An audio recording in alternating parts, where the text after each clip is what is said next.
تو که تو چایش جای اصلیشو بزن.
میز من باز میگیرم از گوش منو میگیره.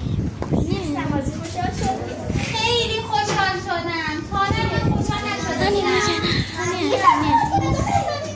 اصلا تا الان من سورپرایز نشده بودم تو عمرم.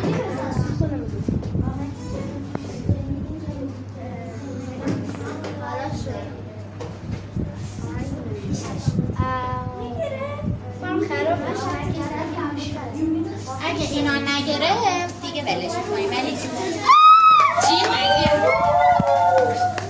داداش من خیلی از صورتتون دور بگیرین. میز یه دونه واسه خودتون. من نمیخوام میز من نمیخوام بگیرم. میترسم. مرسی بچه‌ها خیلی خوشحالم کردی. نه من میترسم. من دو تا بجاجه گیرم اومد.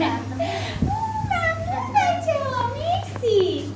خب بندازیمشون دور. گرفتم اون تو راست بالا وصل خود